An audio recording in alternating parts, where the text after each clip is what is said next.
আমরা ওনাকে দেখাই আপনাকে, উনি অ্যালোপ্যাথিক চিকিৎসায় ওনার এই যে অবস্থাটা এখান থেকে ধরে এখানে হয়ে এই জায়গা পর্যন্ত ওনার অপারেশন হয়েছে। এই জায়গা নিয়ে সে পছন্দ ছিল যে আজকে এমন একজন ভাইয়ের সাথে আপনাদেরকে পরিচয় করে দিচ্ছে যিনি মরণবিধি ক্যান্সার, এমনকি সবচেয়ে কঠিন ক্যান্সার যেটা ব্লাড ক্যান্সার, সেটা থেকে উনি মুক্তি লাভ করেছে। অনেক টেস্ট করাইছে, ধরা খায় না। পরে বায়োপসি করানোর পরে ধরা খাইছে যে ক্যান্সার। এমনকি আপনি সম্পূর্ণ সুস্থ, আল্লাহর রহমতে উনি সম্পূর্ণ সুস্থ। আমি শারীরিকভাবে অনেকটাই সুস্থ বোধ করতেছি। এখন ক্যান্সার আমি মুক্ত। আপনি রিপোর্ট করছেন পরে সম্পূর্ণ ক্যান্সার মুক্ত আছেন। তো হ্যাঁ, আপনি কি এখন খুব সুস্থ মনে করেন আপনাকে? সুস্থ। আচ্ছা, আপনার নাম কি? রেখা দেবনাথ। আপনাদের গ্রাম কোনটা? বেতিকুলা। পোস্ট অফিস বাজিয়া, থানা কেশবপুর, জেলা যশোর। আসার পরে কয় মাস চিকিৎসা হলো? 4 মাস চিকিৎসা। এখন রোগীর কি অবস্থা? এখন অবস্থা খাতি পাচ্ছ না, খাতে ভর্তি তাজা খুবই বাড়িয়েছে। এখন কি আপনি সম্পূর্ণ সুস্থ? আল্লাহর রহমতে উনি সম্পূর্ণ সুস্থ রয়েছেন, নিজেকে দাবি করতেছেন। যে আজকে এমন একজন ভাইয়ের সাথে আপনাদেরকে পরিচয় করে দিচ্ছে যিনি মরণবিধি ক্যান্সার, এমনকি সবচেয়ে কঠিন ক্যান্সার যেটা ব্লাড ক্যান্সার, সেটা থেকে উনি মুক্তি লাভ করেছেন। আপনার নাম? আমার নাম মোহাম্মদ হোসাইন। মোহাম্মদ হুসাইন হলো আপনার নাম না? আপনার পিতার নাম? মুজিবুর রহমান ব্যাপারী। মোহাম্মদ মুজিবুর রহমান ব্যাপারী। আপনার মায়ের নাম?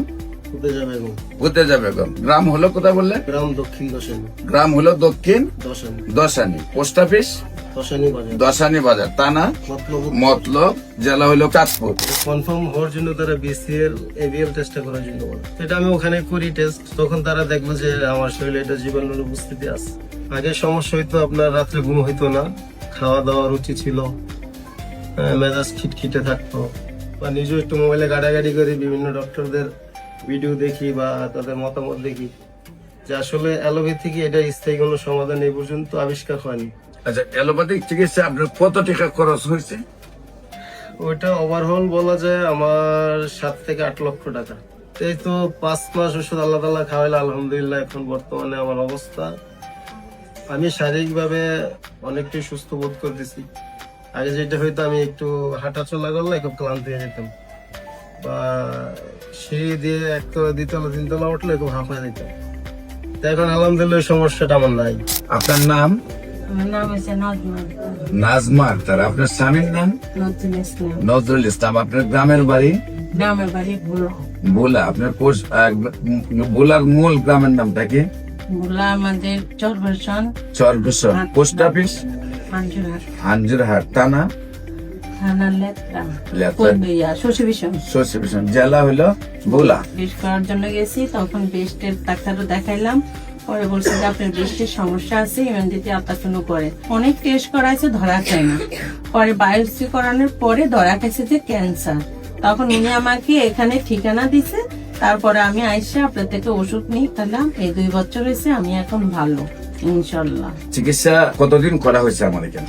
আপনার এখানে আমি 6 মাস রেগুলারে ওষুধ নিয়ে খাইলাম, তারপরে মাঝে মাঝে একটু সমস্যা হলে আইসা দেখাই ওষুধ নিতাম। এখন ক্যান্সার আমি মুক্ত। আপনি রিপোর্ট করছেন পরে সম্পূর্ণ ক্যান্সার মুক্ত আছেন। সম্মানিত দেশবাসী, আমি cancer specialist doctor SM. Sarwar. আপনারা জানেন যে সারা ওয়ার্ল্ড এর ডাক্তাররা বলেন ক্যান্সার হলে আনসার নেই, ক্যান্সার হলে আমরা সাময়িকভাবে চিকিৎসা দিয়ে থাকি, একসময় ক্যান্সারের মৃত্যু হয়, এটাই মেনে নিতে হয়। বিশেষ করে allopathic, homeopathic, Unani, Ayurvedic, herbal সব ডাক্তাররাই একমত যে ক্যান্সার মানে মরণবিধি। এমনকি আমাদের চিকিৎসা বৈজ্ঞানিক যিনি মহামান্য হেনিম্যান এবং ইবনে সিনা, তাদের বক্তব্য যে আমরা ক্যান্সার সম্পর্কে সফল হতে পারিনি, আরো গবেষণা চালাইতে হবে। এমত অবস্থায় আল্লাহর অশেষ রহমতে আমি ক্যান্সার গবেষক ডাক্তার এস.এম. সারোয়ার বললি যে ক্যান্সার হলে আনসার নেই, সেই কথার কোনো ভিত্তি নেই। ক্যান্সার সম্পূর্ণরূপে সুস্থ হয়।